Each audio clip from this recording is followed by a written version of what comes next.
Good afternoon, and welcome to our series on how we got the Bible. Like all of the lessons or the series that we intend to put up on the channel, Serious Bible Study for All, this lesson and this series is intended to be a thorough investigation of the topic at hand, but also intended not to be overwhelming. It's intended to be attainable, understandable, no matter what your background is, where you come from. We hope people that be able to use these to build a foundation that might lead to further study. It's especially true for this topic. The history of how we got the Bible is broad, it is long, but we hope that this will give you a good foundation for a future study if you want to have a further, more deep understanding of that history. And so in this first lecture, we're going to talk about the introduction to the series as well as the nature of ancient writing, giving us a appreciation for the context of ancient writing, as well as an appreciation for a modern perspective on that, and how that might skew ancient writing a little bit. And we'll also talk about the nature of the Bible. So let's jump right into the introduction to this series. And we'll talk about what is intended by the series. It is intended to be an overview. Like I said, there's a lot of information and a lot of history behind how we got the Bible. We can't cover it in 8 simple lessons. But we do hope that to give you a solid overview, particularly on the history of the Bible. We want to make sure we understand where the Bible's coming from by author, by geography, by language, and give you an idea of how it continued to exist throughout the centuries. We want to talk about what ancient manuscripts we still have today. What ancient manuscripts could you go look at in museums or in libraries, because we have found them in buildings and temples and churches that had them. And also I want to spend some time to give you an understanding, a basic understanding, for how modern translations occur now. How do we take all of these ancient manuscripts and come out with an English translation? That'll be the emphasis for this, as our lessons are in English. But the process would be very similar for any other language today as well. It's also important to talk about what this lesson and series is not intended to be. It's not intended to be a direct defense for the Bible's inspiration. We believe the Bible is God's word. It is indeed inspired, but that is not the goal of this study to defend it. I do hope this will give a framework to maybe do another series directly dealing with that question, and that someone can listen to this series and we can appeal to the series and the information here to then perhaps build a direct defense for that. A similar point needs to be made for canonicity. This is not intended to be a direct defense for the canon of the Bible. We believe that the Bible as it stands is God's complete revelation. We have no issues with that, but this is not intended to be the exhaustive defense of that. And for that reason, if you don't believe those things, please do not attack this series for not being what it isn't. It's not intended to be a direct defense for either of those. Perhaps a future series will be. Feel free to challenge those on their merits.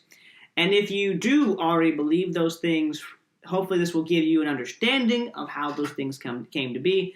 But recognize this will not be the go-to place for information on defending that to others. Also, I want to tell you where most of the information for this series came from. It came from 2 books, one by a guy named Neil R. Lightfoot, called How We Got the Bible. It is a great introduction. If you're wanting more information after this series and you're brand new to study and serious historical, textual critical studies, I highly suggest starting here. He's easy to read, he's fun to read, he tells a lot of fun stories that as part of the history. And for most people, this will answer most of the questions that you actually want to know about without overwhelming you or bogging you down. I also use From God to Us, another book on how we got our Bible. That is written by Norman L. Geisler and William E. Nix. That is a picture of the Kindle cover page. I have the Kindle version as opposed to a hard copy. I will include links to both of these works in the description within each of the videos of the series so you can find them easily and then look them up at the library, or just go ahead and buy a copy of your own if you want to have one. The second book is far more like a textbook. It is far more detailed. They spend a long time, long being relative, it's really not that long, but they spend a good deal talking about inspiration. They have a whole section on inspiration. They have a whole section on canonization, several chapters in each of those, which is a lot more than Lightfoot spends. Again, Lightfoot intends his book to be a very basic introduction. And they spend more time on that. But that's still not an exhaustive study on either of those topics. They say that in that lesson. But if you're looking for an introduction to those, that is a good place to start. And From God to Us by Geisler and Nix. Also, it's important for copyright reasons to make this point and include this on the PowerPoint, that all the scripture quotations in this series will be coming from the New American Standard Bible, and that we are following the copyright laws and permissions that they have. You can check out their permissions on their site at www.lockman.org. So let's talk about our modern context. Let's appreciate where we live in history. Let me ask you a question. How many books do you own? Now, of course, I know you can't answer me directly, but odds are you did not say 0. You may just have a couple books. You may not be a big reader, but you probably own some. In history, if you consider all history across time, that is not the norm for most people across time. Books were typically expensive, and even if you could read, you may not be able to own a lot of books, if any. Yet we live in a day and age where mass production makes books cheap, and anyone can own a book if they really want to. Also, are you surprised that there's a library in your town if it has a library? If that doesn't surprise you, again, we live in an unusual historical time when you consider all of history.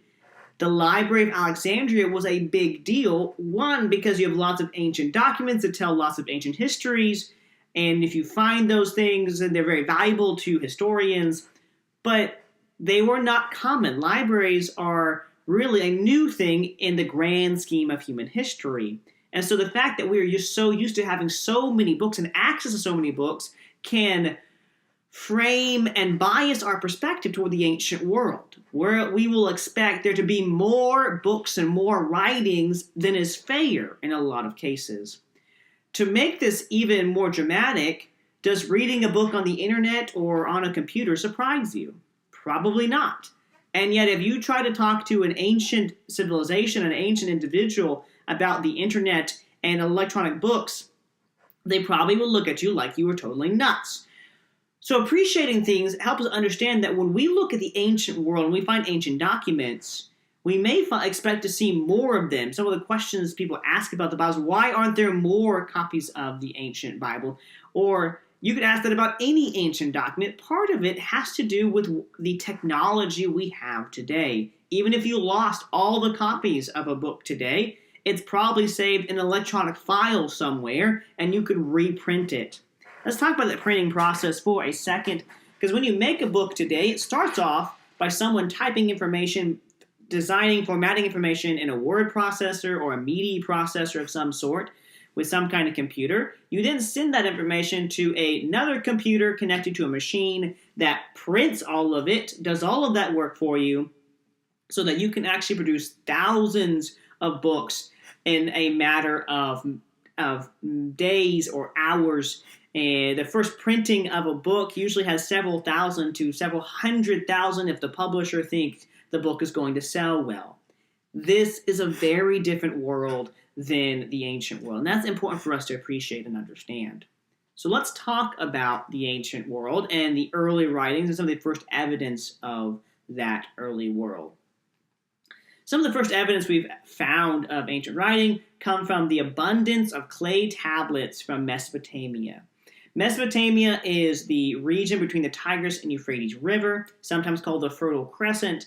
And we have found thousands of clay tablets, and they have all kinds of things. Some of them are legal documents and marriages and bills of sale. Some are wills, and some are letters, and some are decrees. There's all kinds of things written on clay and then baked in the sun or cooked or just let to dry.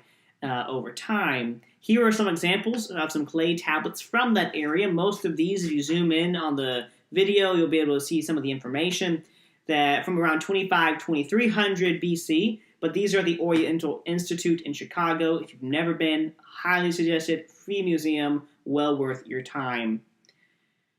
Some other examples, we have some really old examples of writing from Egypt. The hieroglyphs, very popular, very famous in a lot of culture today. But we have hieroglyphs from as old as 3000 BC as well. But what's important to recognize is the earliest writing that we have been able to find is all pictograph writing. What that means is pictures are used to represent ideas or concepts. If you stop and think about it, that's different than the English language today. It's different than most languages today.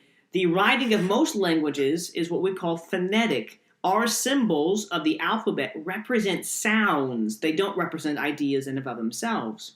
And the first phonetic alphabet was probably created around the 1750 BC era in the Syria-Palestine area, or what would be called Phoenicia. In fact, you can see the word phonetic and its relationship to the word Phoenicia or Phoenicians. They're the ones credited with inventing sound-based alphabets. So you can thank them for not having to read languages like Chinese and English or other languages. Because Chinese is still a picto-based language in the traditional Chinese writing. But again, we're so used to sound-based writing, we probably don't even think about that. And it's important to appreciate the history of writing, to better appreciate and perhaps humble ourselves in quick judgments on the ancient world and ancient documents. Also, what were things written on? What was used? We use paper today, but paper was not always around. So the oldest mediums we find people writing on, no surprise, are stone. Stone is very durable. It takes a lot of effort to engrave in stone, and it lasts a pretty long time if you do. And one of the examples we could put up there is Hammurabi's Law Code. This is a cast also from the Oriental Institute. The real one is in the British Museum over in England. And it was engraved, it was Hammurabi's Law engraved in stone.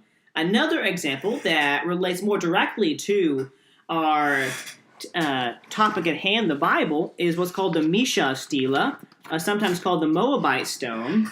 It was actually about King Mesha's revolt from Israel. And this is a cast that is also at the Oriental Institute. My understanding is that the original is also at the British Museum.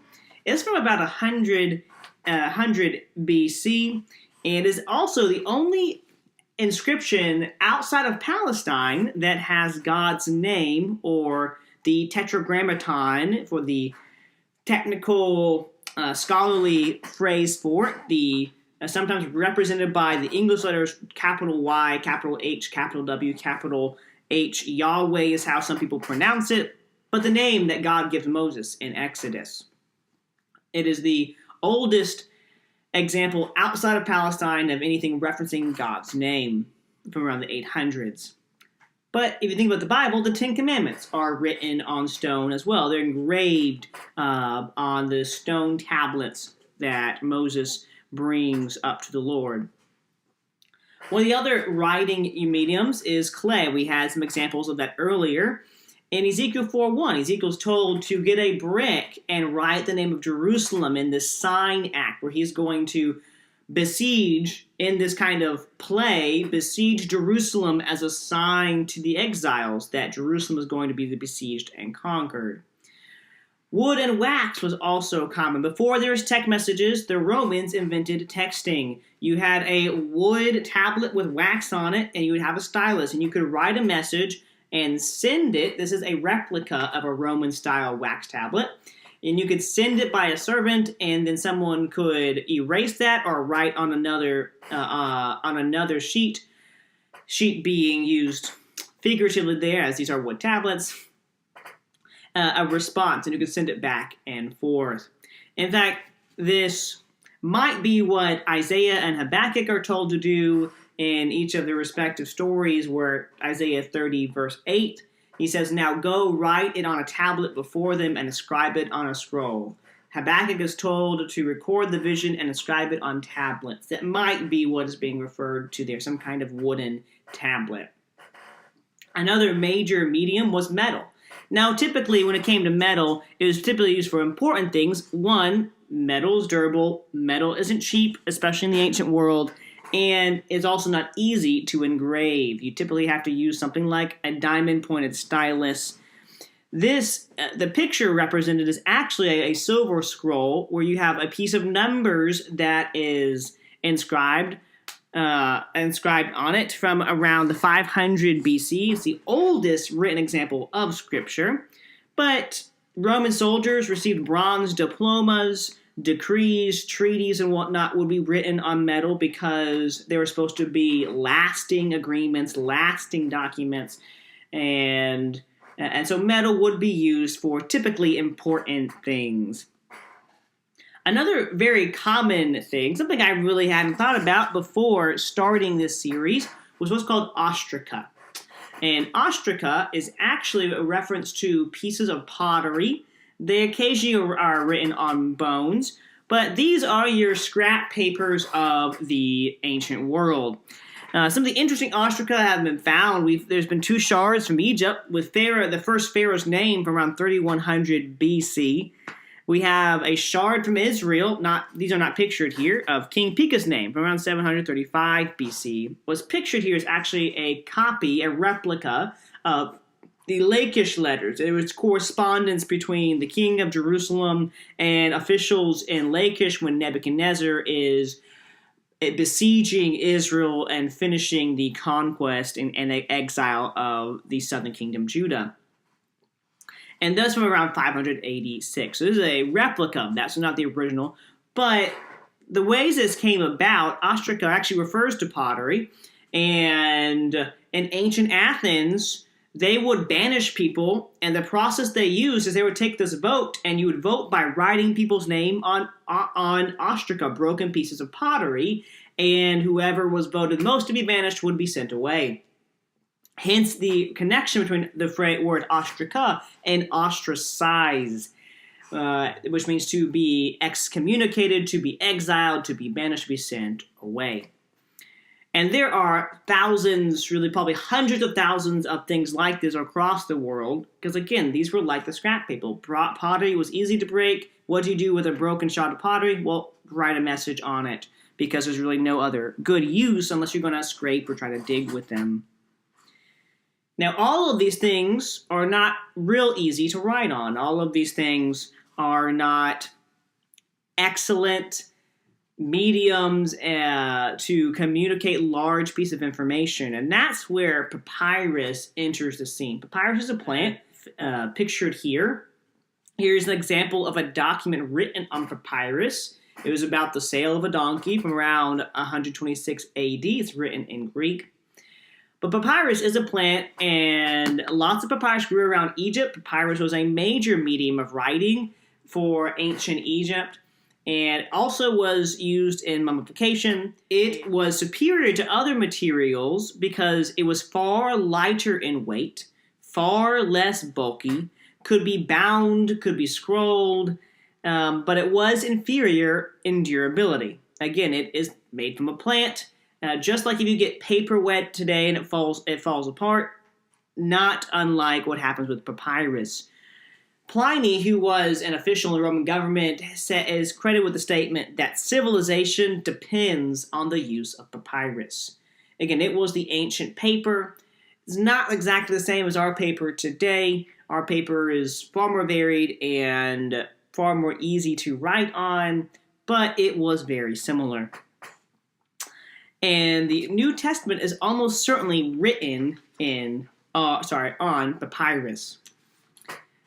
Finally, wrapping up our list of what the ancient world would write on is what we call leather and parchment. It comes from animals. And so you can have leather from cows and goats and basically any animal that has skin. Leather is the de-haired, soaked in lime water, tanned with chemical agents hide of an animal. And there are different processes. Again, the different chemicals can change. Parchment is similar. Parchment is made from leather, but it's de-haired, it's soaked in lime water, and then stretched and dried. So you don't have the chemical agents affecting it in the way. A lot of our ancient biblical manuscripts are written on parchment because the superiority of parchment to papyrus is it's far more durable. It lasts far longer. So it makes sense that we would find more documents written on parchment or leather than written on papyrus because of the durability. In fact, it wasn't until the late 1800s that any papyrus from the ancient world had been discovered about any documents. Most scholars had just assumed all the papyrus had disintegrated and we wouldn't find any. The story of parchment is connected to a guy named King Eumenes, the second of Pergamum. In fact, the Greek word for parchment is pergamene, so there is a relation there.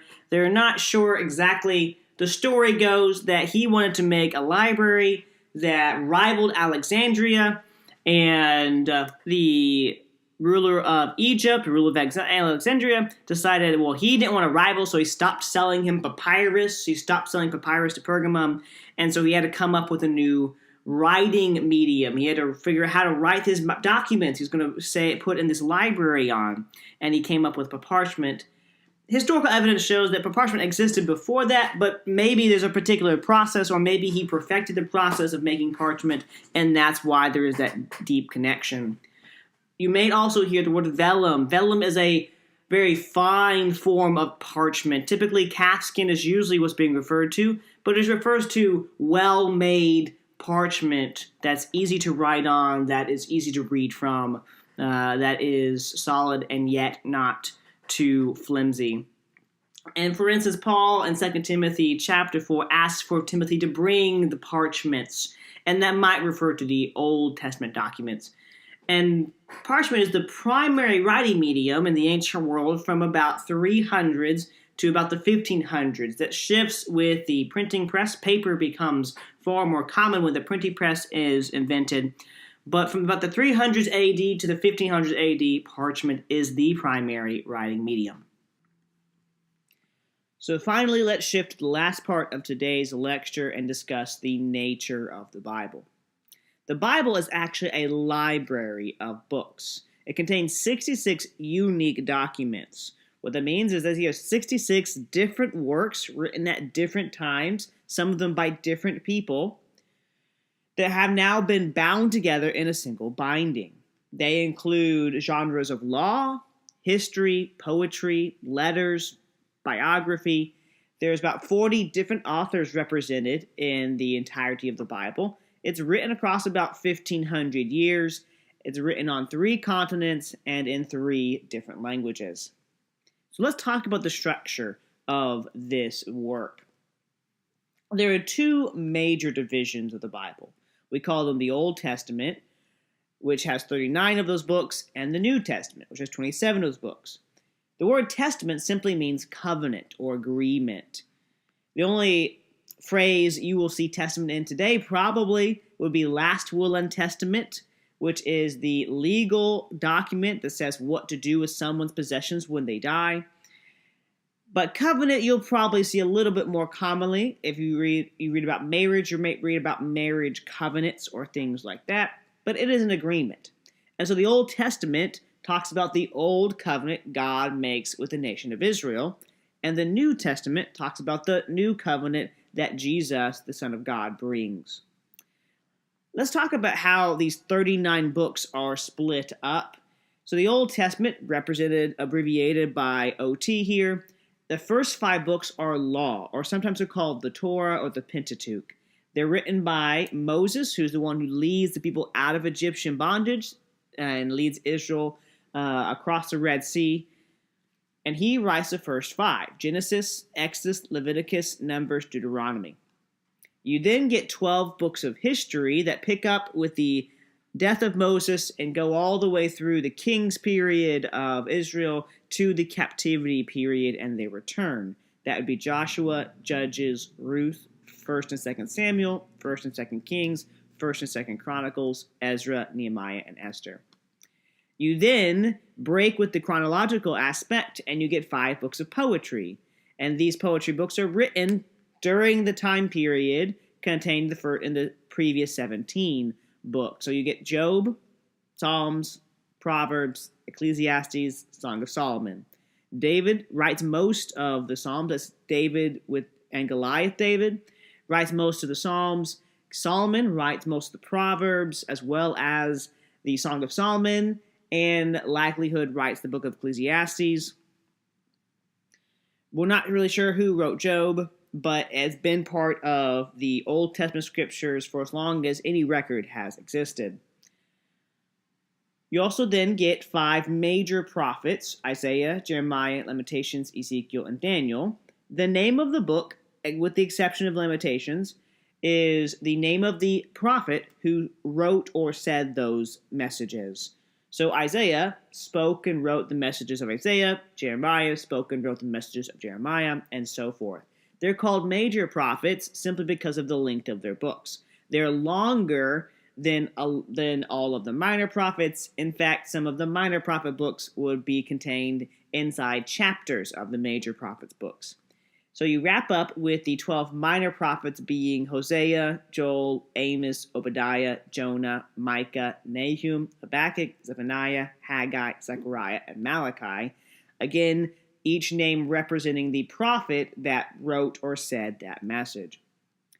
So Malachi ends the writing about 400 BC, and then about 400 years of silence that is often called, or the intertestamental period, until we get to the New Testament, which started being written around 30, 40-ish AD. Some people will suggest 50 AD. And of the New Testament, there's 27 books. The first 4 are Gospels. They tell the life of Jesus and what he taught and how and why he died. The names of the Gospels are the names of the authors who wrote them: Matthew, Mark, Luke, and John. There's one book of history written by Luke, the same guy who writes the Gospel of Luke, who continues the history of the early Christians and the early disciples of Jesus and what happens following Jesus' resurrection and ascension. And then the rest of the New Testament is 22 letters or epistles. Epistles is just a fancy word for letters. And they're written to individuals, or they're written to churches or groups of people. The name of the letter in the epistles most of the time has to do with the recipient. So the 1st and 2nd Corinthians letter is letters written by Paul to the church in Corinth, or 1st and 2nd Timothy, 2 letters written by Paul to Timothy. So Romans, 1st and 2nd Corinthians, Galatians, Ephesians, Philippians, Colossians, 1st and 2nd Thessalonians, 1st and 2nd Timothy, Titus, and Philemon are all written by Paul. You then get the book of Hebrews, which people debate exactly who wrote that, but some people think it's Paul, some people think it's someone else. And then you get several books that bear the name of the author. So James, 1st and 2nd Peter, 1st and 2nd, 3rd John, Jude, and then you end with Revelation, also written by John the Apostle, who writes 1st, 2nd, 3rd John, Jude, the brother of Jesus, probably writes Jude, James, the brother of James, probably writes James, and then Peter the Apostle, writing 1st and 2nd Peter. But these are all epistles written to individuals or to groups of people. So continuing on with this structure, I also want to spend a few moments to recognize what we might call the Jewish or the Hebrew Bible. The Hebrew Bible is actually the exact same content as those Old Testament books we just talked about. And the first 5 are in order exactly the same. They also call them the Law or the Torah, which is the Jewish word for law, written by Moses: Genesis, Exodus, Leviticus, Numbers, Deuteronomy. The order shifts a little bit, as well as the counting shifts a little bit. They combine a lot of the books. So 1st and 2nd Chronicles are actually one book. 1st and 2nd Kings are one book, because in the original writing, it was a single work that was later split into 2 pieces. So the next section is called the prophets, and most of the rest of the Old Testament is pushed into here. And the third section is going to be called the writings. I included the list just so you know what other books ended up in the prophets without having to list them all. These are the ones in the writings, most of the poetry section, but a little bit of the prophets, as well as a couple of the history books that were written later, Ezra, Nehemiah, and the Chronicles being those. I now want to kind of wrap up with talking about the original languages. So the Old Testament is primarily written in Hebrew. It's the language of the ancient Israelites. In fact, Abraham is the first Hebrew that's referenced, and it's his descendants that receive this promise to be God's chosen people. And so language, the Hebrew language, is what was spoken in King David's day, in Moses' day, in the days of Solomon, the days of Samuel, the days of these characters you may have heard about if you're semi-familiar with the Bible. Again, most of the New Testament is written in Hebrew, and the original written language had no vowels. And so what's called vowel pointings were added later by a group of scribes to help be able to read the text, especially if you were unfamiliar with the writing. But the original writing just had consonants. So it would be like spelling race car without the A and the E and the other A. So it'd just be RCR would be race car. And if you know the language, if you took out all the vowels of this page, you could probably read the words without the vowels because we know the language. It's weird for us to think about, but that was what was common. Another language that's important is Aramaic. A little bit of the Bible is written in Aramaic. It's another what's called a Semitic language, a language from the kind of Palestinian area. And it's a sister language to Hebrew. It's not unlike European Spanish and South American Spanish. In fact, the modern Hebrew alphabet is taken from the Aramaic. So most people who spoke Aramaic could understand mostly what people would say in Hebrew and vice versa. There would be parts where they would not understand each other, words that wouldn't make sense or phrases that wouldn't make sense, but it's very similar. And if you didn't know Hebrew or Aramaic, you wouldn't be able to tell that they were different languages. It was the language of the Jews in Jesus' day. Most likely because of the Babylonian captivity, Aramaic was the language of the world in that day, and it was the language that was spoken in Babylon primarily. And so when the Jews go there and then come back, they're used to speaking Aramaic. And this is actually probably alluded to in Nehemiah chapter 8, where in one of the returns, the scribes have to give a paraphrase of the reading of the law because the people don't fully understand. Then finally, we also have Greek. So Old Testament, primarily written in Hebrew, a little bit's written in Aramaic. And then the New Testament is written in Greek. It is the world language of Jesus' day. Even though the spoken language primarily in the region Jesus grows up in and lives in is Aramaic, the world language, kind of like English, is Greek. That's the language of commerce, it's the language of travel. And that's because Alexander the Great, when he conquers the world, also takes Greek culture and language with him. He loves the Greek culture and language. He wants everyone to learn the Greek culture and language. And so he spreads that, he teaches it. And because of that intermingling of the Greek culture with these other cultures, a new form of Greek appears, what's called Koine Greek. The word Koine just means common or ordinary Greek. And the New Testament is written in this Greek, or the common Greek. And that's significant because what it suggests is it's not the scholarly Greek, it's not classical Greek, it's not the Greek of the elites and the wealthy and the educated. It's the Greek of the ordinary person, which means the Bible was written to be read and understood by ordinary people. So anyone who tells you can't understand the Bible because it's too high and too spiritual, the original language of the New Testament was written so ordinary people could understand it. So that wraps up our first lecture. Thank you for taking time to go through this with us. We hope that the remaining lectures will be helpful and insightful. Again, if you have any questions, feel free to reach out to us and ask us so that we can give you any further clarification you may need. Thank you. Have a nice day.